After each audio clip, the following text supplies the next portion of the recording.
오늘은 우리 구주 예수 그리스도께서 사망 권세를 깨뜨리시고 부활하신 날을 기념하는 부활절 주일입니다. 여러분 모두 오늘 이 시간에 다시 한번 부활 신앙으로 무장하시고요. 주님께서 우리에게 선물로 주신 이 놀라운 부활의 기쁨을 충만하게 누리시는 시간이 되시기를 축원합니다. 아멘. 자, 그러나 제가 또 이렇게 말씀을 드려도 부활의 기쁨을 누리지 못하는 성도들이 있는데 그 이유는 너무나 분명합니다.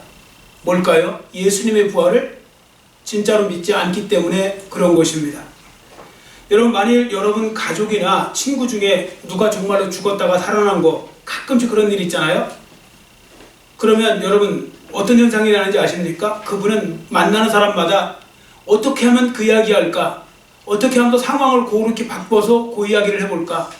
신기해갖고 놀라우면서 이제 막 그런 이야기를 하기가 바쁘죠. 그렇습니다. 예수님의 부활이 믿어지지 않기 때문에요. 여러분 부활에 대한 중요성도 모르고 감격도 모르고 부활에 대한 기쁨도 없는 겁니다. 진짜 부활에 대한 믿음이 있다면 우리는 그 부활을 열심히 전하겠죠. 그래서 이 시간에는 예수님의 부활이 역사적 사실이고 결코 부인할 수 없는 객관적 사건이었음을 하나님 말씀을 통해 우리가 확인해 보도록 하겠습니다. 잘 들어보시고요. 예수님의 부활에 대한 명백한 증거를 제대로 마음에 새기시는 시간이 되시기를 축원합니다.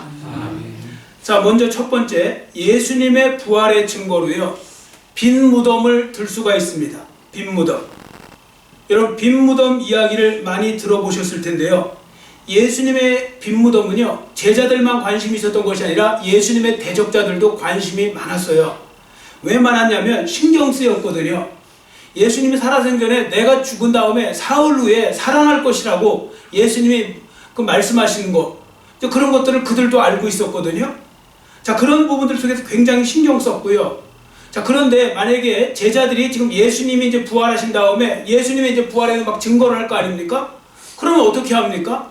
그 소문이 삽시간에 퍼져나갈 텐데요. 자, 그랬을 때 그들이 예수님의 대적자들이라면 어떻게 했을까요? 여러분이 예수님의 대적자들이라면 어떻게 하셨을까요? 저 같으면요, 제일 간단한 방법이 있어요. 예수님의 시신 다시 가져다가 여기 예수 있다 딱 하면 금방 되는 거예요. 그런데 그렇게 하지 못했어요. 왜 그렇게 못했느냐? 예수님의 시신이 없으니까요. 그러니까 예수님의 시신을 보여주고 싶어도 보여줄 수가 없었어요. 공개를 하고 싶어도 할 수가 없었던 거죠. 그러니까 예수님이 부활하셨기 때문에 그렇게 된 것입니다. 자, 그런데도 불구하고 왜 가끔씩 예수님의 부활에 대해서 집요하게 반대하려고 하는 세력들이 있어요. 그 세력들이 여러 가지 머리를 써갖고 이제 그 또 논리를 대요. 그 중에 하나 먼저 말씀드리면 뭐냐면요, 예수님의 무덤이 빈 무덤인 이유는 사실 예수님이 죽지 않았다는 거예요. 그럼 무슨 얘기냐? 이 사람들의 주장에 의하면 예수님은 십자가상에서 기절을 했다는 거예요. 의식을 잃었대요. 그런데 이제 서늘한 어떻게 보면 그 무덤에 누이다가 보니까 거기 안치되자 조금 시간이 지나면서 의식을 찾았고, 의식을 찾으신 예수님께서 무덤 문을 열고 나오셨다는 겁니다. 자, 이 주장이 여러분 설득력 있을까요? 전혀 없어요. 왜냐하면 예수님께서는 여러분들 아시다시피 십자가에 달리셨을 때 손과 발에 못이 박히셨고 머리에 가시 면류관 때문에, 그리고 그 전에 그 지난주에 설교한 것처럼 죽도록 맞으셔갖고요, 채찍질에 이미 완전히 만신창이가 되어 있고, 마지막에 로마 병사가 가서 예수님의 옆구리 쪽으로 해서 아래에서 옆구리를 찔러서 심장까지 찔러버렸거든요. 그래서 물과 피가 흘렀잖아요. 그러면 설령 안 죽으셨다고 해요. 여러분이 만약에 그 예수님 상태였다면 그 무덤 문이 엄청 무거운 돌이거든요. 그걸 밀고 나오신다고요? 더군다나 그 군인들이 지키고 있는데, 그 안 해본 사람들, 그러니까 이렇게 주장하는 사람들이 더 웃긴 것은 자기들을 한번 그렇게 해봤으면 좋겠어요. 제가 그냥 그런 사람들을 거기다가 그렇게 넣어봤으면 좋겠어요. 한번 나와보라고. 못 나와요. 설령 죽으신 게 아니더라도 나올 수가 없다고요. 자, 그러자 두 번째 주장, 이게 더 아마 잘 알려진 주장일 겁니다. 예수님의 제자들이 예수님의 시신을 훔쳐다가 몰래 다른 곳에 장사했다는 것입니다. 여러분, 정말로 예수님의 제자들이 그렇게 할 수 있는 배짱이 있었는가 생각을 해보면요, 결코 그렇지 않습니다. 예수님의 제자들은 예수님이 죽으신 순간부터요 패닉 상태에 빠진 거 여러분 아시죠? 도망가기 바빴고요. 수제자라고 불렸던 그 베드로는요 3번 예수님을 부인할 정도로 저주까지 할 정도로 그렇게 비겁한 모습을 보였던 사람입니다. 근데 그들이 그 군인들이 지키고 있는 그 무덤을 들어가서 그것도 몰래 들어가서 특공대처럼 가서 그 예수님의 시신을 빼와서 다른 데다가 장사를 지냈다고요? 그렇게 생각하는 것 자체도 그게 말 그대로 어불성설입니다. 말도 안 되는 소리입니다.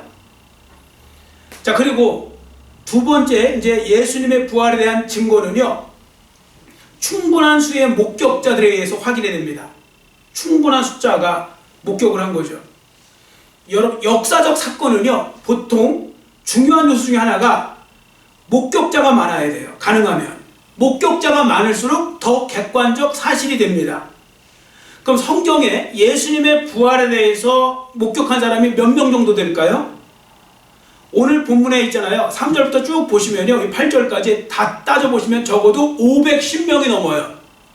510명이 최소 넘는다고요. 막달라 마리아가 제일 먼저 부활하신 예수님을 목격했고 그 다음에 쭉 나오면서 사도 바울까지 부활하신 예수님을 만났거든요.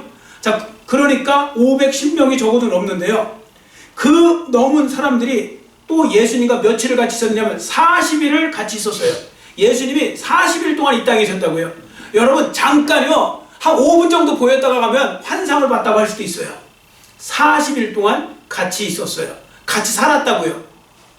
그러니까 그런 부분들 속에서 더 이상 뭐 어떻게 더 증거를 댈 수 있겠습니까? 자, 앞에 보시고 오늘은 부활절인데 얘는 죽었네요. 자, 사도행전 1장 3절 제가 읽어드리겠습니다. 잘 들어보세요. 그가 고난받으신 후에 또한 그들에게 확실한 많은 증거로 친히 살아계심을 나타내사 40일 동안 그들에게 보이시며 하나님 나라의 일을 말씀하시니라. 자, 40일 동안 그들에게 보이셨다고 했습니다. 얼마나 큰 증거가 됩니까? 자, 그럼 이게 또 이해가 안 되는 분은 찰스 스펄전 목사님이 했던 그 이야기를 한번 잘 들어보시면 돼요. 잘 들어보세요. 대부분의 사람들이 의심 없이 믿는 역사적 사실에 대해 살펴보면 그 역사적 사건 중 대부분을 목격한 증인이 부활하신 예수님을 목격한 증인의 10분의 1도 안 되는 경우가 많다는 것입니다.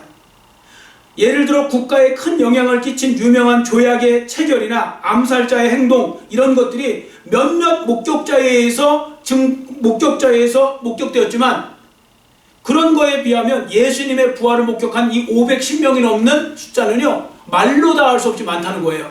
충분한 숫자가 된다는 거죠. 여러분 가만히 생각해 보세요. 우리가 옛날에 배웠던 역사에서 배웠던 뭐 그런 어떤 조약이나 이런 거 할 때 그 당시에 거기 사람 몇 명이나 있었겠어요. 그러니까 그런 사람들이 뭐 만들어 놓은 것도 우리는 역사적 사실로 다 받아들이잖아요. 어떤 일도요. 그러니까 500명의 증거면 엄청 많은 거라니까요. 여러분 500명은 엄청 많은 거예요. 여러분 지금 아멘을 안 하셔서 계속 지금 반복하는 거예요. 지금 500명이 엄청 많은 숫자라니까요. 아멘. 여러분 3인성호라는 말 있잖아요. 3인성호, 성호. 세 사람이요. 그 말씀을 갖다가 그러니까 호랑이가 있다 그러면 호랑이가 있는 걸로 만들어 버린다니까요. 여러분 이런 거 있어요. 여러분들 누가 여기 바깥에서 호랑이 봤다고 왔어요. 그럼 농담하고 앉았네. 어디서 그 호랑이가 있어 서울에. 근데 또 한 사람이 와서 또 그래요. 그게 내가 믿을 만한 사람이 또 와서 또 그래요. 세 사람만 해도요. 혹시 진짜 어디서 뭐 동물원에서 나왔나? 이런다니까요. 사람은. 500명이면요. 상상을 초월하게 많은 숫자예요. 그 500명이 동시에 증거를 하고 있다는 건 그만큼 확실한 객관적 숫자가 되는 것입니다. 그러니까 그 부분에 있어서 부활을 하신 예수님을 목격한 숫자는 충분하다는 거죠. 자, 세 번째, 부활의 확실한 증거는요. 부활에 대한 소문이 만일 거짓이라면 그 당시, 그러니까 만약 부활이 진짜 거짓이라면 당시 부활을 전파하는 성도들에게 아무 유익이 없는 행동이었는데 이게 이해가 되지 않는다는 겁니다. 여러분 잘 보세요. 사도행전을 읽어보시면 기독교 역사를 공부하시다 보면 예수님의 제자들을 시작해서 수많은 그리스도인들이 왜 핍박받았느냐면 예수님이 부활하셨다고 그래서 그래요. 예수님이 그냥 도덕 선생님이십니다. 착하게 살라고 했고 부모 공경하라고 했고 뭐 이런 얘기만 했으면 아무도 핍박 안 받아요. 괜찮네 그러겠죠. 근데 예수님이 죽으셨다가 살아나셨다고 이 부활 때문에 그렇게 난리를 핀 거거든요. 자, 여러분 그런데 보세요. 나는 예수님의 부활을 전하는데 예수님의 부활은 사실 없어요. 근데 내가 지금 거짓말하는 거예요. 예수님 부활 있다고. 근데 나는 계속 그것 때문에 핍박만 받아요. 여러분 그게 이해가 가십니까? 여기 그렇게 하실 분 있으면 한번 아멘 해보세요. 뭐 졸다가 아멘 하시면 몰라도 그런 분 없겠죠. 바보가 아닌 이상은 그렇게 하기가 어려워요. 자 보세요. 제가 예를 들어 볼게요. 여러분 지금 많은 이단들이 있죠. 통일교, 신천지, 하나님의 교회 뭐 이런 이단들이 있죠. 뭐 여호와의 증인. 여러분 그 사람들이요. 그 우두머리들. 저는 우두머리라고도 안 하고 싶고 윗대가리들. 걔네들 뭐 하는 건지 아세요? 다 없는 말. 자기들도 자기들이 거짓말하는 거 다 알아요. 옛날 정병석이도 지가 거짓말하는 거 다 알고 있어요. 근데 왜 그거 계속 하는지 아세요? 그렇게 해서 사람들을 속여갖고요. 그 많은 물질을 다 끌어다가 자기들이 지금 왕같이 살고 있어요. 왕같이. 지금 뭐 그냥 정명석 같은 경우 저기 그 금산에 그쪽에 거기 어디에 명월동 거기에다가 그 아방궁 져놓고 통일교 한번 보세요. 그러니까 모든 그 교주들이 하는 데는요 어마어마한 거짓말을 통해 어마어마한 수익을 얻는 거예요. 이익이 있는 거예요. 그래서 거짓말을 하는 거예요. 알면서도. 그런데 내가 거짓말을 하면 할수록 나를 죽이려고 하고 막 핍박을 해요. 그런데도 거짓말하는 사람이 어디 있냐고요. 그러니까 예수님의 제자들은 지금처럼 이단들의 교주들처럼 그렇게 혜택을 본 게 아니고 엄청난 손해를 봤거든요. 심지어 목숨까지 내놓았거든요. 그런데도 복음을 전했어요. 부활하셨다고 그랬어요. 왜요? 진짜 부활하셨으니까. 그러니까 그게 얼마나 중요한 증거입니까? 여러분 자 보세요. 그래서 이렇게 말합니다. 어떤 분은 좀 너무 리얼하게 말하는 거죠. 둘 중에 하나라는 거예요. 예수님의 부활에 대해서 그 제자들 생각하면 정신병자든지 완전히 정신병자들이 예수님을 부활하신 분을 착각해갖고 그렇게 말할 수 있다는 거예요. 그럼 안 그러면 진짜 부활하신 예수님을 만났든지 그러면 죽을 수도 있어요. 여러분이 오늘 밤에 진짜 부활하신 예수님을 딱 만나잖아요. 누가 여러분 목에다가 칼을 들이대고 너 예수님 믿는다고 하면 죽어? 그러면 죽을 거예요. 안 죽으실 분. 진짜 부활하신 예수님을 만났는데 안 죽으실 분 없어요. 다 죽으신다고요. 왜냐면 내가 살아서 지옥 갈 거면 나는 죽어서 천국 가겠어. 이렇게 되겠죠. 그러니까 예수님의 제자들이 그만큼 핍박당했던 건 그들이 진짜 만났다는 증거가 되는 것입니다. 자, 그리고 그런 부분들 속에서 순교할 때까지 흔들림 없이 그들이 이제 복음을 전했죠. 자, 네 번째 부활의 확실한 증거가 있어요. 이게 뭐냐면요. 제자들이 180도 변했다는 거예요. 여러분, 예수님의 부활을 부인하려고 하는 그 이상한 사람들 있잖아요. 그 사람들이 제일 다루기 힘든 부분이 요거잖아요. 뭐냐면 제자들이 갑자기 변했어요. 그것도 한 명이 변한 게 아니라 다 변했어요. 동시에. 다. 100%. 여러분, 제자들이 부활하신 사건 가만히 보세요. 예수님이 죽으셨다가 살아나신 후에 부활하셨잖아요. 부활하신 다음에 그 초대교회 때랑 요 예수님 죽으시기 전 그 복음서에 나오는 이 제자들을 보면요. 동명이인인가 다른 사람인가 할 정도로 그렇게 달라요. 복음서에서는요. 그렇게 목숨을 막 아까워해서 막 어떻게 보면 예수님을 부인하고 심지어 저주까지 했던 그 제자들이요. 사도행전에 오면 갑자기 예수님을 해서 죽겠다는 거예요. 그러니까 완전히 180도 바뀐 거죠. 자, 어느 정도로 했느냐면요. 사도행전 4장 20절에 이런 말씀이 있어요. 유대의 종교 지도자들 앞에서 한 이야기인데요. 우리는 보고 들은 것을 말하지 아니할 수 없다 하니 이러면서요. 죽이려면 죽여. 우리는 복음을 계속 전할 수밖에 없고 예수님은 부활하셨어. 이런 식으로 나가는 거예요. 자, 이렇게 초대교회 당시 예수님의 제자들은 예수님께서 부활하시기 전과 달리 기꺼이 예수님을 위해 위협을 당했고 매를 맞고 감옥에도 갇혔습니다. 그리고 더 나아가 기꺼이 순교도 당했죠. 자, 이 제자들의 변화가 얼마나 놀라운지 토레이 박사 있죠. 알레이 토레이 박사의 말을 한번 들어보세요.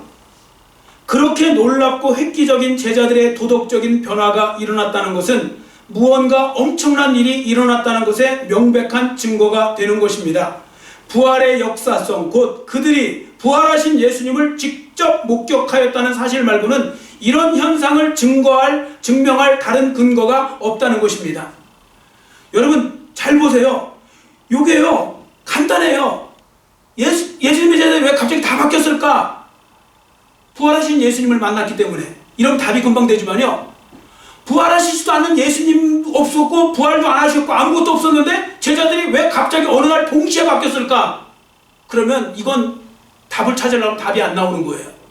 점점 더 미궁 속으로 빠져들어가겠죠. 자, 다섯 번째, 부활의 확실한 증거는요. 이것도 중요해요. 예수님을 반대했던 사람, 심지어 예수님의 원수까지 변했다는 거예요. 자, 먼저 예수님의 육신의 동생 야고보 있죠. 여러분, 야고보서의 저자. 야고보서는 예수님의 육신의 동생 야고보예요. 예수님 동생이에요. 친동생이죠. 자, 그런데 아시죠? 예수님의 동생이었던 야고보는 예수님이 죽기 전까지 예수님을 믿었어요? 안 믿었어요? 안 믿었어요. 왜냐면 내가 어렸을 때부터 분명히 봤는데, 우리 형, 내가 어렸을 때부터 있었는데 갑자기 그 형이 메시아라고 하니까 안 믿었어요. 그거 왜 우리 신천지 지난번에 왜 코로나 때 그 보셨잖아요. 이만희 형인가 누가 왜 거기 어디서 그 형은 안 믿잖아요. 내가 봤는데 무슨 얘가 무슨 뭐 보혜사냐고 뭐 이렇게 하잖아요. 그러니까 헛소리 하는 거에 지금 다 놀아나고 있다고 그러잖아요. 예수님의 제자, 아니 예수님의 육신의 동생 야고보도 그랬어요.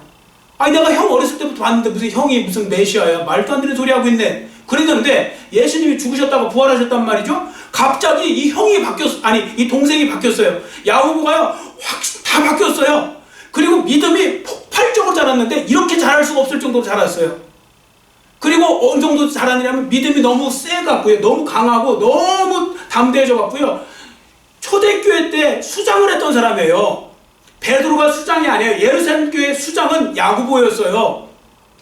그리고 야고보, 여러분들 낙타무릎 이야기 들어보셨죠? 낙타무릎 들어보셨죠? 낙타무릎 별명 가진 사람이 야고보예요. 얼마나 무릎 꿇고 많이 기도했는지 무릎이 낙타무릎 될 정도로 그렇게 했다는 거예요. 예수님 반대했던 사람이 갑자기 예수님이 죽으신 다음에 살아나셨다 소리 듣고 갑자기 바뀌었어요. 여러분, 이렇게 바뀌는 거 쉬워요? 어려워요. 자, 야고보서 1장 1절에 자기가 뭐라고 예수님 소개하는가 들어보세요. 하나님과 주 예수 그리스도의 종 야고보는 흩어져 있는 12지파에게 문안하노라. 야고보가 이렇게 말해요. 우리 형 예수라고 하지 않아요. 뭐라고 합니까? 하나님과 주 예수 그리스도의 종 야고보는 내가 예수님의 종입니다. 이렇게 고백해요. 만약에 신천지에 그 이만희 형처럼 했으면 내가 얘 내 동생이야 이렇게 했을 텐데 그게 아니고 종이라고 그래요. 내가 예수 그리스도의 종. 진짜 예수님을 만난 거예요. 그리고 그는 부활하신 예수님을 보면서 내가 형이라고 여겼던 그분이 사실은 진짜 메시아였구나. 그러니까 이제 그런 역사가 일어나요. 그러니까 제가 만약에 이만희 보고 주님이라고 하면 제가 혹시 한번 생각해 보겠어요. 근데 그럴 일은 없을 거예요. 그런 적이 없었으니까. 그럴 일도 없고요. 자, 다음에 이 부류에 속한 더 극적인 사람이 누군지 아세요? 사도 바울이에요. 여러분, 사도 바울은 성도들을 핍박하고 기독교를 박살내려고 했던 사람인데 그 사람이 갑자기 바뀌어갖고요, 회심을 한 다음에 기독교를 핍박하던 그 사도 바울이 기독교 때문에 핍박당하는 사람이 돼요. 여러분, 이건 더 힘든 일이죠. 내가 핍박하는 일 때문에 내가 핍박을 당하는 거 쉬워요? 그것도 어려운 일이에요. 근데 왜 이렇게 바뀌었을까요? 진짜 만난 거예요. 만나고 보니 내가 지옥 갈 짓을 했구나. 지금까지 나는 유대교에 열심을 내갖고 막 뭔가를 해보려고 했는데 이게 내가 지금 지옥 갈 일을 한 거구나. 나는 하나님이 기뻐하시는 일인 줄 알았더니 그게 아니구나. 이걸 깨닫고서요 그가 돌이켰어요. 자, 이렇게 극심하게 극적으로 바뀌었어요. 그래서 예수님의 부활을 부정하려고 했던 사람들이 이게 어렵다는 거예요. 여러분, 이런 소리 많이 들어보셨죠? 염소는 양 안 된다. 들어보셨어요? 이 교회에서도 진짜 기분 나쁠 때 쓰는 말이에요. 염소 같은 교회는 절대 양 안 된다고. 그만큼 사람이 안 바뀐다는 뜻이에요. 근데 그 사람이 이렇게 극적으로 바뀌어요? 동생도 바뀌고 핍박자도 바뀌고 다 바뀌었다는 거. 그들이 왜 바뀌었느냐면 그들이 진짜 살아계신 예수님, 부활하신 예수님을 만났기 때문에 그게 가능한 것입니다. 그거 말고는요 다르게 해석할 수도 없고요. 증거 있으면 한번 해보세요. 사람들이 모르니까 무슨 부활이 있어 이렇게 얘기하지만 정작 이 부활 갖고 논쟁을 하잖아요. 그러면 없다고 말하는 건 이게 불가능해요. 없다고 말할 수가 없어요. 심리적으로나 역사적으로 객관적으로 모든 걸 다 따지면요 예수님의 부활은 확실히 있는 거거든요. 근데 그게 안 믿어지는 것 뿐이죠. 많은 사람들이. 자, 그런 분을 위해서 마지막에 제가 말씀을 하나 이야기를 드리고 마치려고 그래요. 애벌레 장례식이라는 게 있어요. 애벌레 장례식. 그러니까 어느 날 땅을 이렇게 땅 위를 막 기어다녀요. 그리고 나뭇잎을 갉아먹던, 땅을 기어다니는 나뭇잎을 갉아먹던 애벌레가 있었는데요. 더 이상 움직이질 않아요, 갑자기. 그리고 시간이 지나면서 애벌레의 몸은 점점 딱딱해졌고 관 속에 들어가듯이요, 고치가 차가운 껍질 속에 갇혀요. 그리고 움직이질 않아요. 같은 동네에 살고 있던 다른 애벌레들이 큰 슬픔에 빠졌어요. 죽었다. 우리 사랑하는 친구가 죽었다. 너무 안타깝다. 그래서 슬픔을 표하면서 정성스럽게 장례를 치러줘요. 근데 놀랍게도 무덤과 같은 고치 안에서 머물던 애벌레에게 놀라운 일이 벌어져요. 갑자기 애벌레의 몸이 다 녹아지는 것 같아갖고 소멸되는 줄 알았더니 그게 아니고 새로운 형태로 변신이 돼요. 땅을 기어다니던 다리가요, 하늘을 나는 날개가 돼요. 흉측한 모습이 너무나 아름다운 나비의 모습으로 변화돼요. 그런데 그 사실도 모르고 다른 애벌레들이 자신의 죽음을 슬퍼하고 있을 때 죽음의 상징이었던 그 고치가 깨어지면서요, 거기를 틈을 파고 나와서 하늘로 날아가요. 그 틈을 비집고 이제 나비는 더 이상 땅에서 흙먼지 묻히며 땅을 기어다니지 않고 이제부터는 아름다운 날개로 하늘을 날면서 꽃향기를 맡고 달콤한 꿀을 먹으면서 살아가는 도무지 비교할 수 없을 정도의 전혀 다른, 전혀 새로운 차원의 존재로 바뀌게 돼요. 여러분, 이걸 지금 찾아보지 마시고 집에 가서 나중에 보세요. 애벌레, 나비, 애벌레, 고치 이렇게 치면 다 나와요. 검색 치면 딱 쫙 나오거든요. 여러분, 그 고치 들어가기 전에 그 애벌레 때 얼마나 징그러운지, 나중에 그 아름다운 나비가 되었을 때 도대체 얘가 어떻게 됐는지, 그거와 똑같이 신기한 일이 우리에게 벌어져요. 우리는 지금도 애벌레처럼 별것 아닌 것처럼 보이고 부족해 보이지만 어느 순간에 새로운 차원으로 바뀌는 시간이 와요. 그게 바로 우리가 이제 부활체를 입는 거거든요. 그래서 빌립보서 3장 21절은 이렇게 말씀합니다. 빌립보서 3장 21절에 보시면 그는 만물을 자기에게 복종하게 하실 수 있는 자의 역사로 우리의 낮은 몸을 자기 영광의 몸의 형체와 같이 변하게 하시리라. 이렇게 말씀하고 있어요. 자, 우리의 낮은 몸, 지금 이 수준의 몸을 영광의 몸으로 바꿔줄 때가 온대요. 근데 여러분, 지금 이렇게 말씀드려도 아유, 설마. 근데 여러분, 설마 하지 마시고 진짜 믿으셔야 돼요. 왜냐하면 믿는 사람은 그 혜택을 볼 거고요, 믿지 않는 사람은 그 혜택에서 제외가 됩니다. 근데 왜 우리가 이거 못 믿느냐? 너무 놀라우면 못 믿잖아요. 여러분, 너무 놀라우면 못 믿잖아요. 여러분, 제가 여러분한테 예를 들어서 그럴 리도 없겠지만 제가 10만 원 드립니다. 오늘 맛있는 거 사드리세요. 사드세요.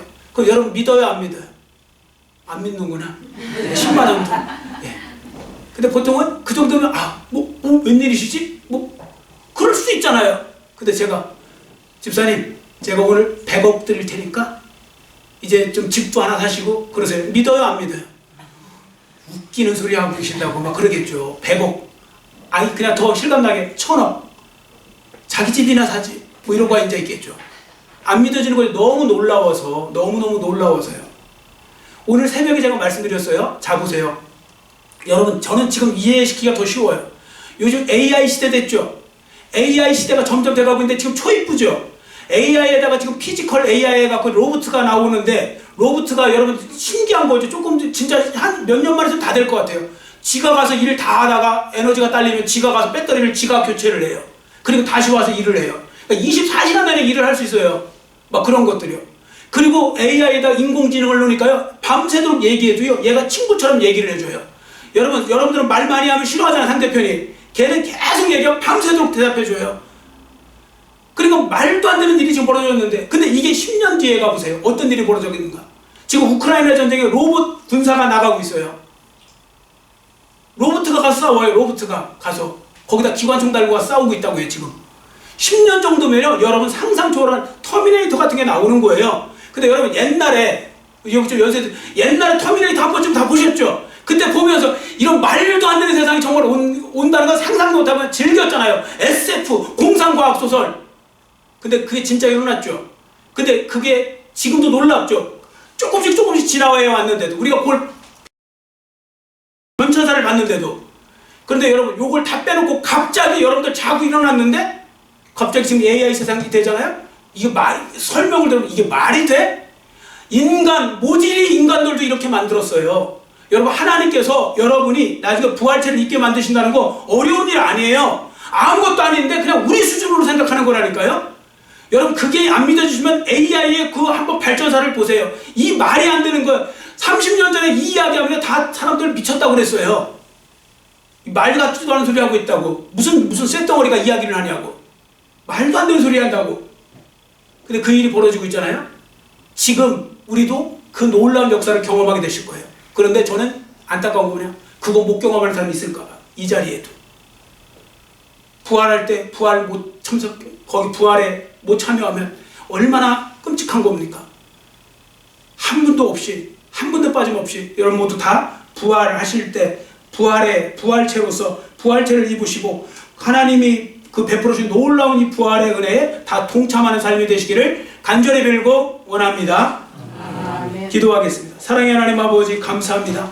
오늘 부활절을 맞이하여서 왜 부활이 정말인지 부활절의 명백한 그 부활에 대한 증거들을 살펴보았습니다. 이 말씀을 잘 기억하는 우리 모두가 되게 하여 주시고 아버지 하나님이여, 부활신앙으로 무장하기를 원합니다. 부활은 내가 믿든 안 믿든 정말로 일어날 일일 텐데 믿지 아니하여서 나중에 부활에 참여하지 못하는 정말 불쌍한 인생 한 명도 없게 하여 주시고 우리는 더욱더 큰 믿음을 가지고 이 부활하실 것을 믿고 부활할 것을 믿고 더욱더 이 부활신앙을 가지고 믿음 안에서 승리해 나가는 우리 모두가 되기를 원하오니 하나님 은혜 베풀어 주시고 오늘도 부활의 기쁜 소식을 전하는 부활절이 될 수 있도록 은혜 더하여 주시옵소서. 감사드리며 예수님의 이름으로 간절히 축복하오며 기도드렸사옵나이다.